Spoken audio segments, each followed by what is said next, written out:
Welcome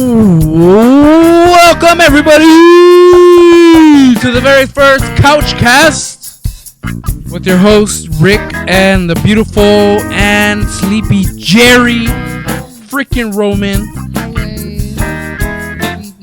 Sleepy Jerry is back with us today on this wonderful podcast. Oh shit, I hope I didn't lose Jerry.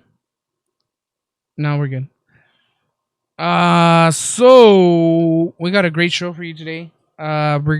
We just celebrated a couple days ago our 7-year anniversary. 7 years. 7 years. Crazy. And I'm gonna say I'm the happiest man alive. That is a lie. That is not a lie. I'm the happiest man alive. I am married to the most wonderful woman in the world. And yeah, you make me happy.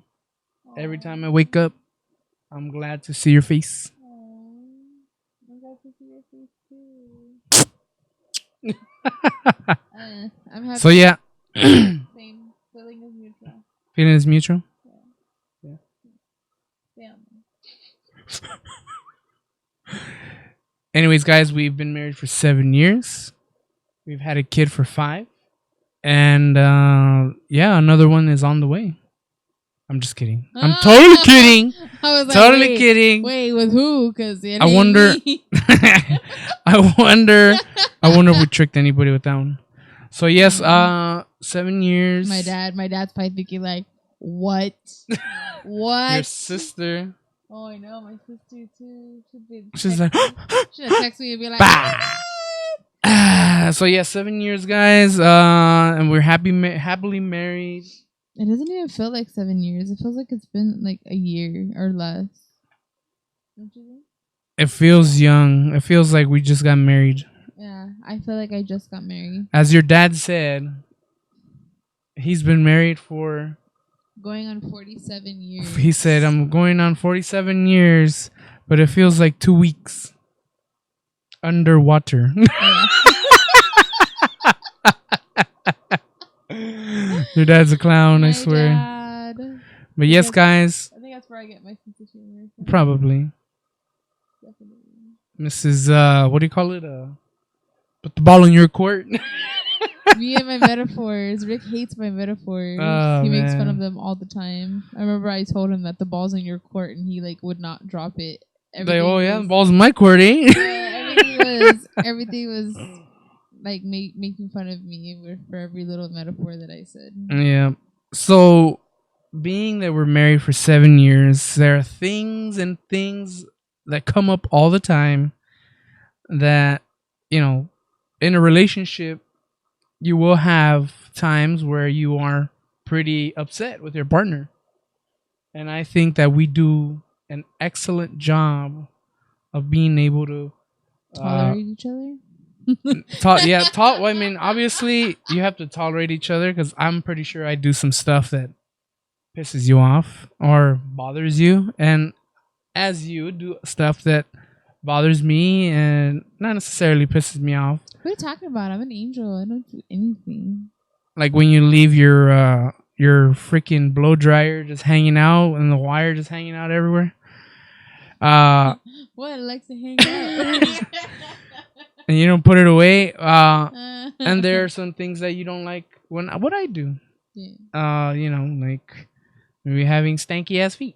Or I don't know, what else do I do?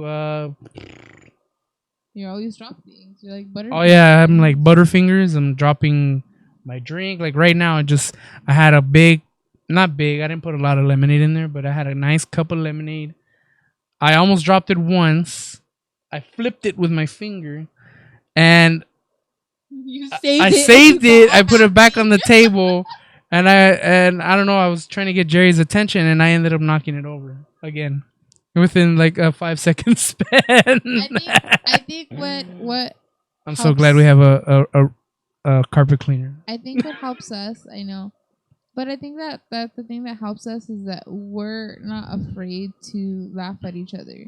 Yeah. Like, at each other's mistakes or at our own mistakes even. Like, we're not afraid to laugh at ourselves and be like, ha, I was wrong. Like, okay, Exactly. Moving on. Exactly. And I think that's where some people get hung up on relationships, is that they find one thing and that ticks them off, and they are not able to overcome or cope with that feeling that of the other person. Yeah. Like, you know what? I hate it when you do this. I can't stand it, and they're not able to drop it. I can't stand when you leave the toilet seat up. I want a divorce. Yeah, I want a divorce. I want this. I can't stand you anymore. I'm gonna divorce you because you left your keys in the car again. People are not able to overlook things. Yeah, they can't just throw it over their head. Yeah. And I think that's where we're really successful in doing in a relationship, is that we are able to just squash things right away. Even though we get so upset at each other, we want to strangle each other at that very second, but we don't take it far. Yeah, don't get me wrong. Don't get us wrong. We're not saying that we have the perfect relationship and we never fight, guys. Or we never get into disagreements and argue about things and stuff like that. But it's just like Rick said, we always squash it really fast. Yeah, or we made a pact when we got married that we will never go to bed angry at each other. Exactly. And I think that, and very, a lot of good advice from people that have been married for years, and I'm not talking about 10 years, guys. I'm talking about 50 years, 60 years. And, they're able to handle a relationship. Yeah. And they tell us exactly what we're telling you guys is don't get mad at night, and don't get mad at night. Don't go to sleep angry at each other. And I think that's where we also do think, if we're upset throughout the day, if something happened that made the each other upset, hurt their feelings, we talk it out at night, possible. No matter how late it is. Yeah. And we talk it out until we're back in each other's arms. And normally it's really short. Normally it's it doesn't within 10 minutes. Although there was one time. See, I already know all Jerry's knacks. What really, as Jerry would say, grinds her gears. I already know.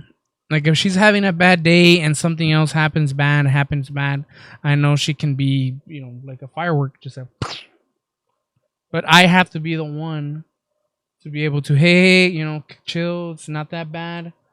And okay, I'll read you a story. We'll be there in a minute. Yes, we can read your Monsters Inc. So I know how, sorry to get off track, but I know how Jerry is. And I know that she can, get irritated as easily. And this comes with the anxiety and depression and stuff. So I already know exactly how I need to respond to her in certain ways. So that way she doesn't go, get grabbing a knife and stab me in the stomach or something.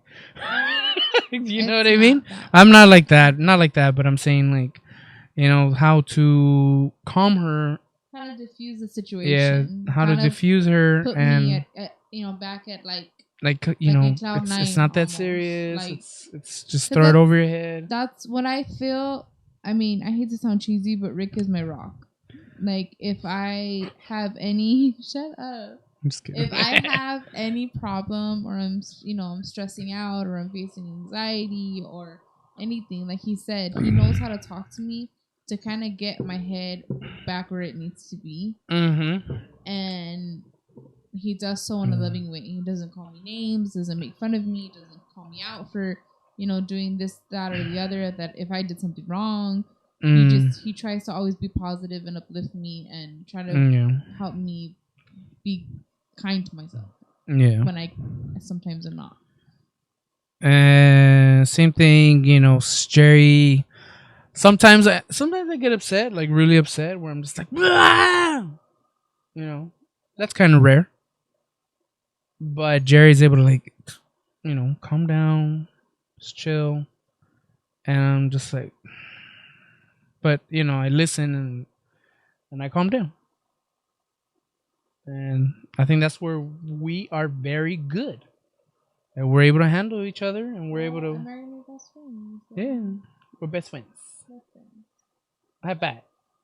And Jerry, this is Jerry's idea, by the way, to be on the couch today. Yeah, because I'm tired. Yeah, I mean, I'm able to do the setup on the couch, regardless, table or couch. And frankly, I kind of like the couch better because I'm just kidding. So yeah, Jerry, a couple days ago was telling me about this thing that I've never heard of, and this is called the 7-year itch.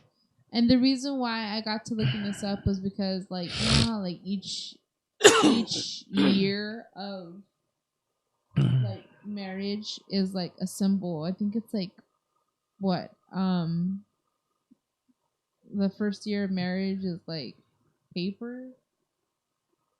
I think that's how they describe it. Like each year of marriage is a material. Oh. So like paper, wool, wood. You know what I mean? Where it's like. And what is the 7th year? A piece of wood with. Look at. Let me look at it. Hold on. Well, anyways, Jerry had told me about the 7-year itch, and I guess the 7-year itch is a psychological term that suggests that happiness is in a relationship declines after year 7 of marriage. The phrase originated as a name for irritating and contagious skin complaints for long duration. So the phrase was first used to describe an inclination to become unfaithful after 7 years of marriage. And so yeah, that's what it is. But I can just say that I do not have that itch. I don't have that itch either. And that's good. So I was looking it up, and what it is it's what gifts to give. So what gifts to give after each year? You know how for like quinceañeras and stuff like that. I remember my sister was telling us like there's certain gifts. Yeah. Like well, I guess traditionally the 7th year anniversary gift is represented by copper and wool. Copper and wool. Yeah. Because you know how like they say like after like 60th it's like silver, blah blah blah. Oh, I see what you're saying. Yeah. So yeah. Copper and wool. Well, we don't have anything copper. And wool makes us itchy. So. Oh yeah, definitely. So yeah, we I don't know if we have to pass the 7 years to get over the 7-year itch, but I can easily say that I don't have an itch for leaving Jerry or anything like that. Or Jerry doesn't have an itch to go itching around somewhere else, which is good. Mm-hmm. And I was watching, as I always watch, the H3 podcasts. Somebody had sent in a comment about race, that not only that black people love chicken and stuff, something like that. And, somebody wrote in saying, everybody loves chicken. It's not just black people. And then they were saying, because in the show they have this thing where they call The Bachelor, where they get each one of their staff or whatever, and they try to find like a girlfriend for them. Well, anyways, this girl was like interested in, I guess, Dan, which is in the show. And she had like, oh, I wish you were in The Bachelor because I would totally send in I guess, an application to be in The Bachelor. And Ethan was saying, hey, did you look her up? So then Elo's like, why would he look her up? Like, he has a girlfriend. So then Ethan's like, no, I mean, just, to see who's, how she looks. And she's like, well, what does it matter how she looks? He has a girlfriend. He doesn't have to look. So then they started going at it. Like, well, if it was, Ethan was saying, if it was me, I would have checked who it was to see, how she looked, how she's giving me a rating and stuff. Now, given the answer that he gave, would you be upset if I were to do the same thing? Oh yeah. Ain't no question about it. No. No. So No. yeah, exactly. I thought the same thing. I was like, no, you don't go and check somebody out. It's like saying, oh, His- let's see how hot this person is that wants to be with me. Well, that's exactly what he was referring to. It's gross. That this person is interested in me. I wonder how they look. That's what Ethan's mind was. Like, I wonder how they look. How do they look because they like me? That's you know bad. That's bad. So everybody in the show basically was telling him like, You don't dude, do that. yeah, like that's bad. Like, why would you do that? And then Ethan's like, well, I mean, Now it's Ela. Ela seemed like she was upset. Like, you would do that? Like, you would check? And his facial reaction was like, what? Like, it's innocent. It's not like I'm gonna go, try to look out, see if she wants to go out or something. But it makes you wonder, like, what? Exactly. That's what I said. Not like let's say. Not like he's gonna go bang or anything. No, well, maybe. But You never know. He's just like. Because what if he doesn't know? And what if he has a mentality of, oh wow, if my wife doesn't know, it won't hurt her. You know what I mean? Like.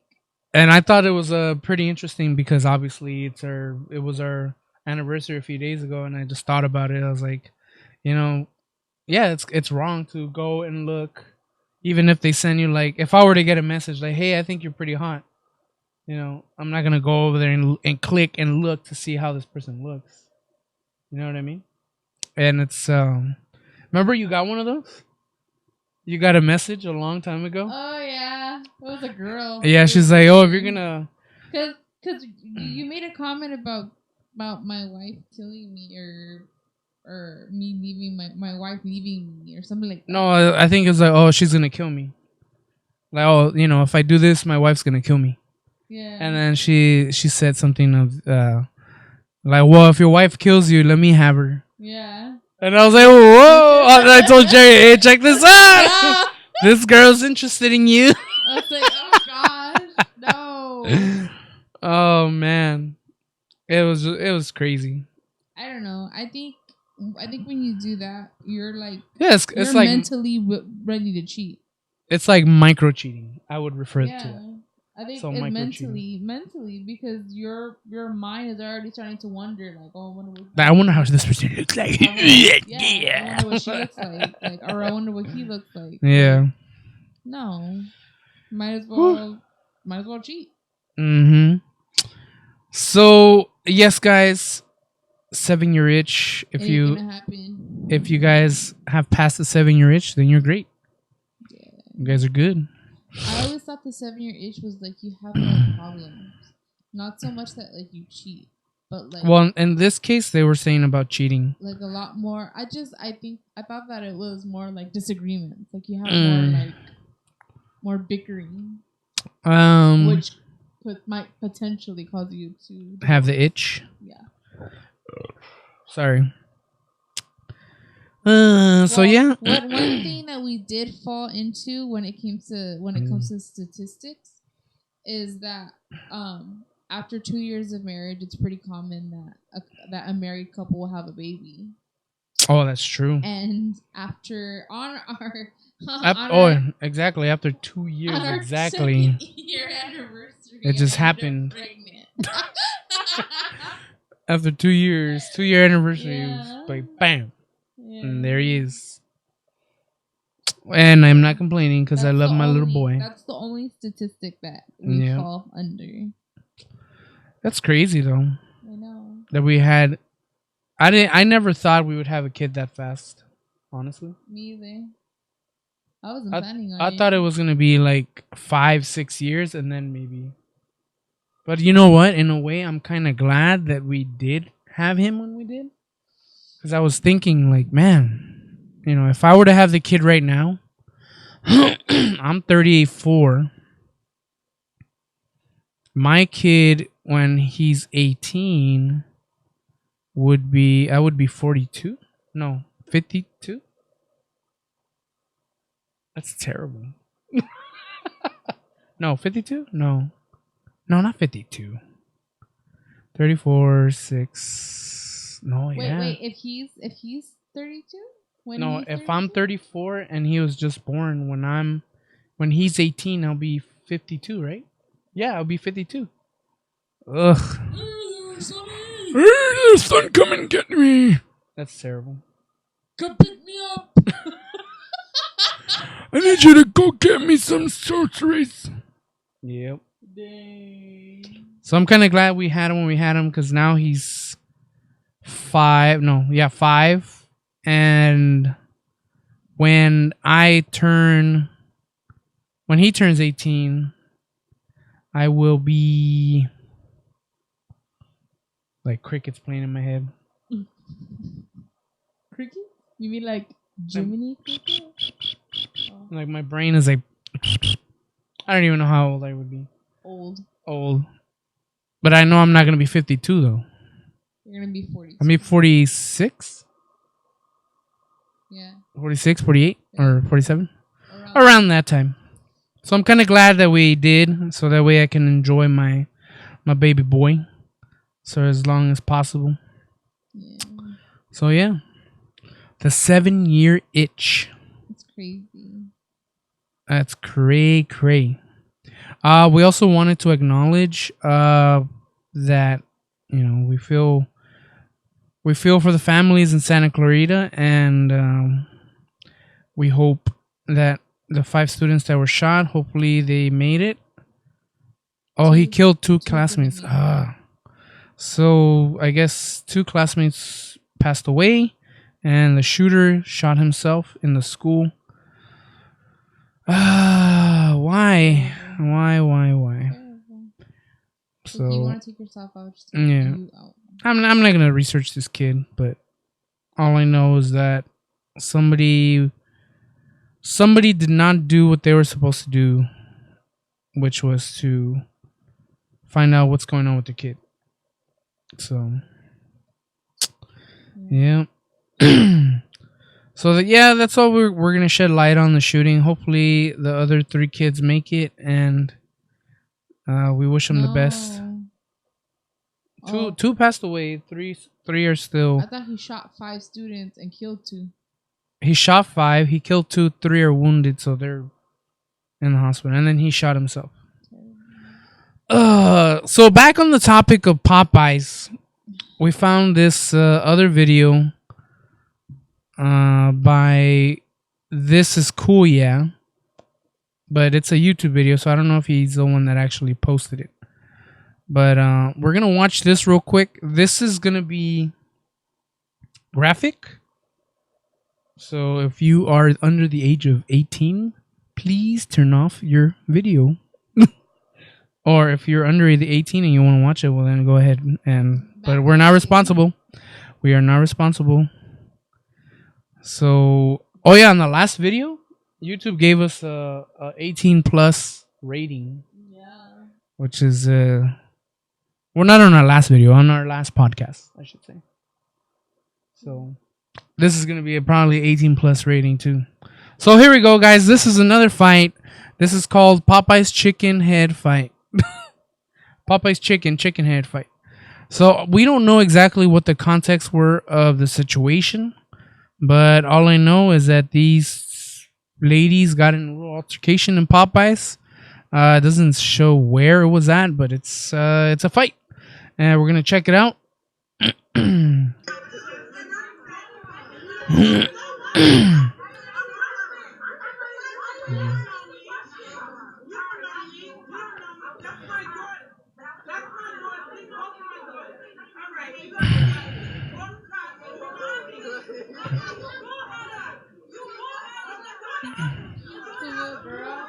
The little girl's throwing her 2 cents too. She said, "I'm not ugly."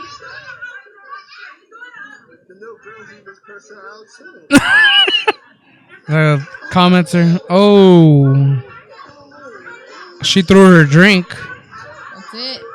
It's on now. That's it.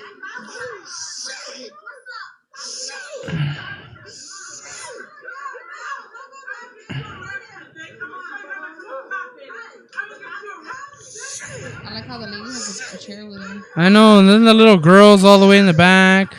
That's terrible. I feel bad for the little girl. I know. Oh man.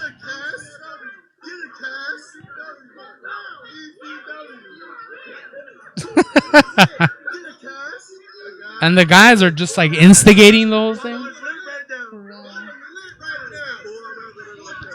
Let us see how we can make this worse.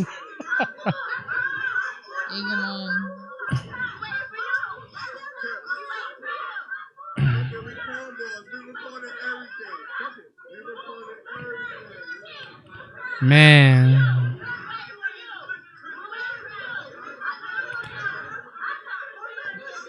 So. Oh, man. Where did that come from? She had it in her hand.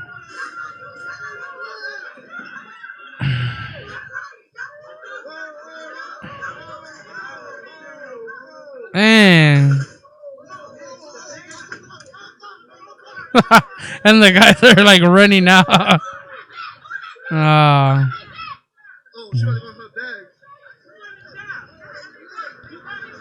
Well, the good thing is that those girls don't know how to fight.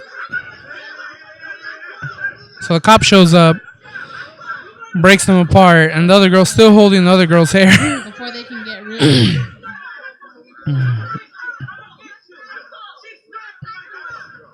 Oh, man. And the Popeyes employees are over there at the drive-thru.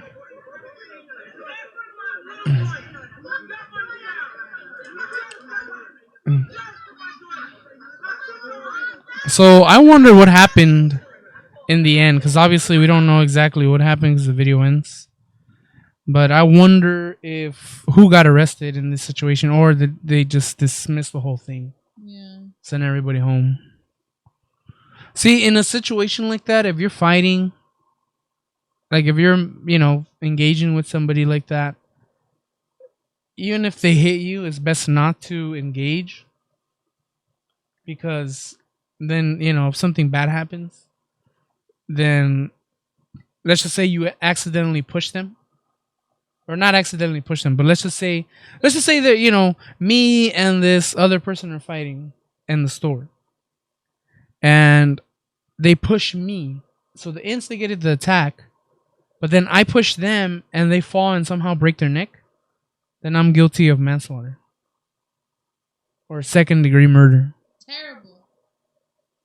So it's best sometimes not even to engage in anything like that. Because then you'll be the one in jail. While this person is, either free or dead. Because of what happened. So I have, I'm not going to say who, but I have a family member that is doing time for, he used to sell, I guess, drugs or marijuana at one point. And this is when, this was like selling marijuana was like super illegal. And I think he was just 18. I'm not going to say who, but, he was just 18. And I guess the person that he was selling the, stuff to was trying to rob him. So as, they're fighting or whatever because, he's trying to rob him, he pulls out a gun in self-defense and he shoots him. Your family member? My family member shoots that person and the person dies. So even though the guy is trying to rob him, obviously he's selling illegal substance or whatever. Yeah. But he's trying to rob him and he shoots him. And now my family member is in prison doing a hard time because he was trying, he defended himself, but he shot the person and they killed him. And the reason why he's also guilty is because they saying that, even though he was selling, even though he was getting robbed and he's trying to defend himself, because he put himself in that situation by selling the illegal substance, he's guilty of second-degree murder, or what is it? Yeah, manslaughter. So you never want to be in those situations. So if somebody attacks you, if you're in the street and somebody's engaging with you, you get an altercation, it's best not to do anything, because if something happened to that guy where they got hurt, or that girl got hurt and died, or even broke their leg, then it comes on you, and then they're Unless gonna there's sue you. witnesses. Unless there's witnesses. No, regardless of witnesses. No, but I mean something like that, like dealing with illegal substances is different. But I think, like in that case where it was like, because let's say she were to, or you were to get into a fight with a girl, and the girl were to almost kill you, what are you gonna do? Stand there like a dummy and let her abuse you? No, unless there's witnesses that can vouch for you and say, no, she pushed her first, or she. But you got to think also in hearsay and what people perceive to see. I can give you a great description. I was watching this video of these people that were, I guess, were fighting. Not fighting. Basically, the guy went to a restaurant. He's smoking weed outside the restaurant. Security guard comes and says, "Are you smoking?" The guy's like, no, I'm not smoking. I'm waiting for my food." And the security guard's like, "No, I smell smoke. I'm gonna have to kick you out of the property."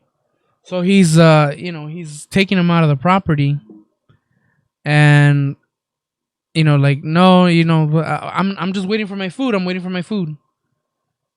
So the security guard is like, "Well, you're smoking, so I have to kick you out. Did you order the food? We can wait for the food, and I'll take you out." So then I was like, "No, how are you gonna do this to me? I wasn't smoking, this and that." At that point, it doesn't matter what you were doing. If the security guard is saying to get out of the property, you have to get out of the property, regardless of if you're not doing anything bad. Yeah.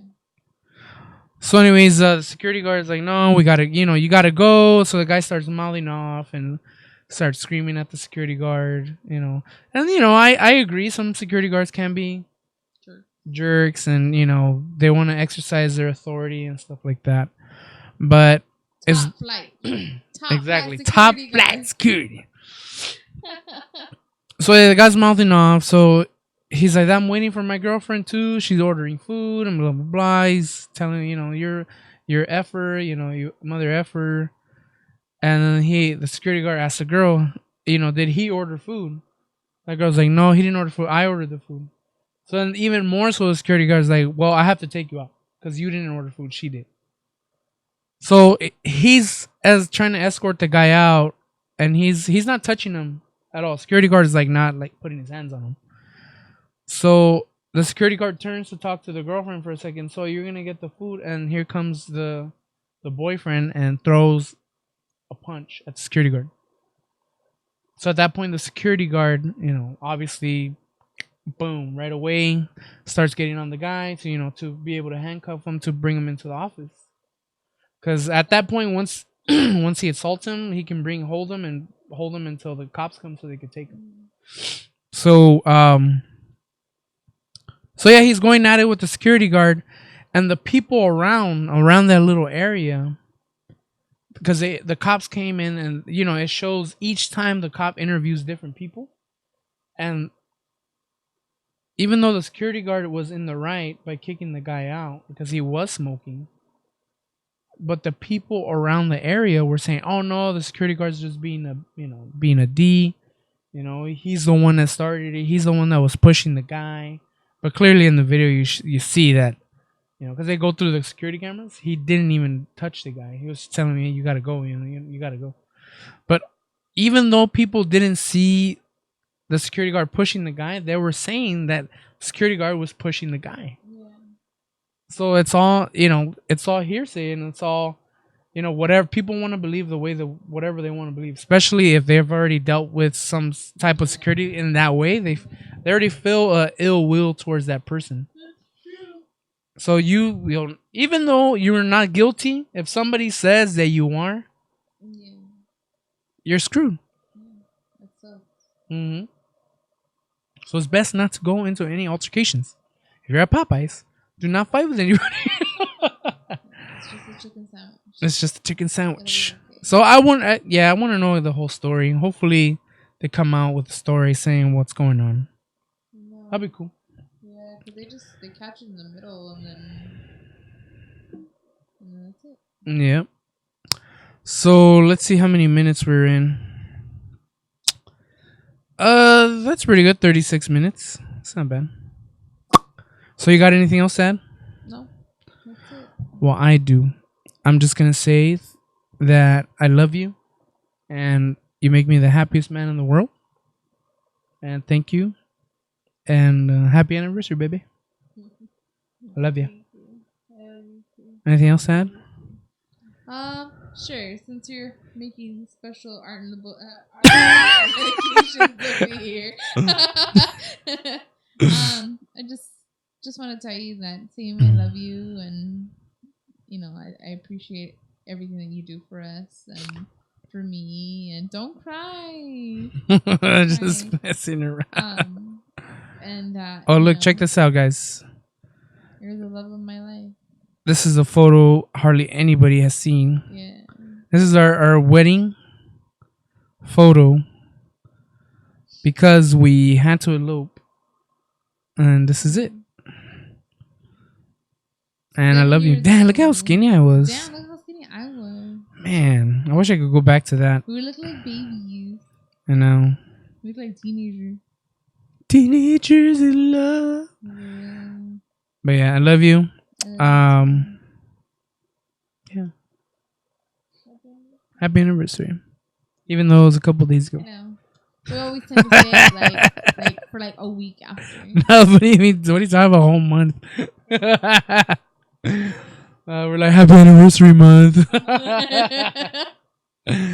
Oh, God. All right, guys. So that's going to be it for this podcast. Podcast number 19. 20 coming up soon. I love it. We have our first collaboration with a company coming up soon. So look out for that video. Whoa. Collab. We're excited. We're really excited. So yeah, guys, thank you guys for watching. If you guys like it, hit that freaking like button. Hit it. And don't forget to subscribe and click on that little notification bell icon so you guys know exactly when we post a new podcast. Exactly.